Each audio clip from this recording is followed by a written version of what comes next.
नमस्कार दोस्तों, आप सभी का एक बार फिर से स्वागत है हमारे यूट्यूब चैनल बेटर नॉलेज में। आज हम लोग बात करेंगे स्कॉलरशिप स्टेटस से संबंधित कि किस तरह से कहां कहां पे आपका स्टेटस रन करता है। उसके बाद फिर pending as district scholarship committee दिखाता है, फिर उसके बाद verify recommended by district scholarship दिखाता है। क्योंकि कुछ बच्चों के मैसेज आ रहे थे कि सर हमारा वेरीफाई है, कितने दिन में हमारी स्कॉलरशिप हमारे खाते पर आ जाएगी।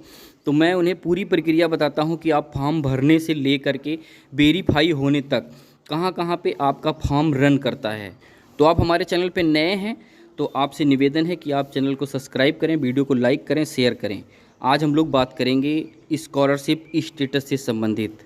सबसे पहली प्रक्रिया होती है कि आप स्कॉलरशिप ऑनलाइन फॉर्म भरते हैं। ऑनलाइन फॉर्म भरने के बाद आपको बहुत ही सावधानी पूर्वक उसमें हर जानकारी भरनी होती है जो दिया होता है।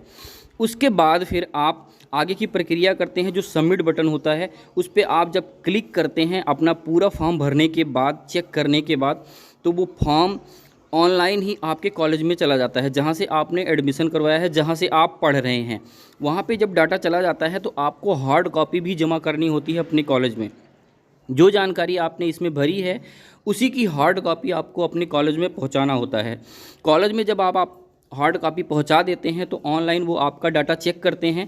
चेक करने के बाद हार्ड कॉपी से मिलान करते हैं कि आपने जो जानकारी दी है वो पूरी तरह से सही है या नहीं। अगर आपकी जानकारी पूरी तरह से सही होती है, जो आपने फॉर्म में भरा हुआ है और जो डाटा आपका हार्ड कॉपी गया हुआ है उससे मैच हो रहा है, तो कॉलेज वाले आपका डाटा फॉरवर्ड कर देते हैं समाज कल्याण विभाग। अगर वहाँ पे भी डाटा में दिक्कत परेशानी होती है तो कॉलेज वाले भी नहीं फॉरवर्ड करते हैं।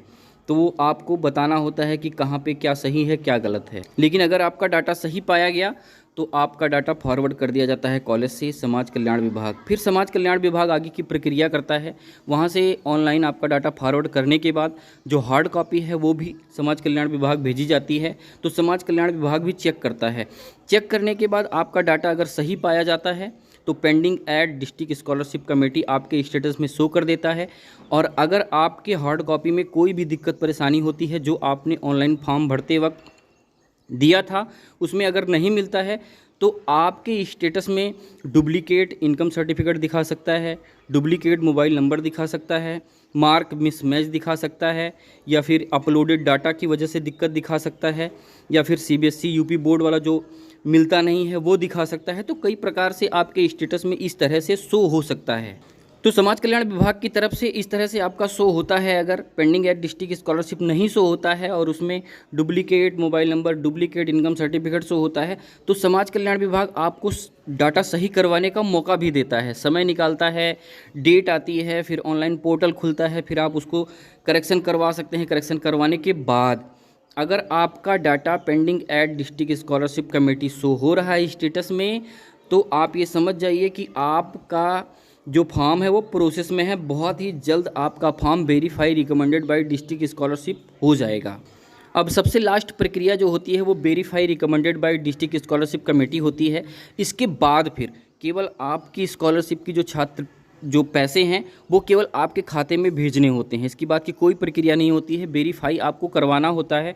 अपना जो फॉर्म है वो वेरीफाई अगर आप करवा लेते हैं तो उसके बाद आपकी टेंशन ख़त्म हो जाती है। फिर टेंशन होती है समाज कल्याण विभाग की कि वो आपका पैसा भेजेंगे या नहीं भेजेंगे। क्योंकि कभी कभी देखा जाता है कि वेरीफाई होता है लेकिन उसके बाद भी बच्चों के पैसे नहीं आते हैं। कभी कभी फंड की दिक्कत होती है, कभी कभी कुछ और भी प्रॉब्लम हो जाती हैं जिसकी वजह से उनके पैसे नहीं आ पाते हैं। लेकिन आपको पहली प्रक्रिया वेरीफाई तक तो करनी ही होती है।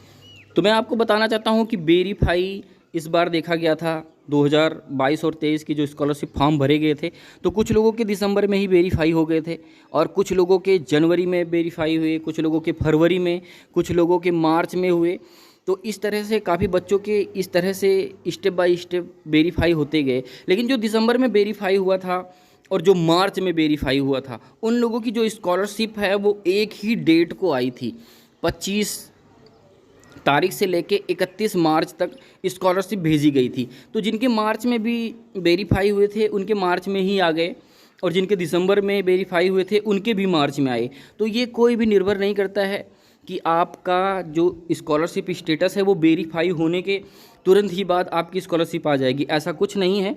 जो समाज कल्याण विभाग से नोटिस दिया जाता है उसी के अनुसार फिर वो लोग कार्य करते हैं। अगर उसमें भी दिक्कत परेशानी होती है, कभी कभी डाटा आगे पीछे हो सकता है, लेकिन वेरीफाई होने के बाद आपकी स्कॉलरशिप ज़रूर आती है।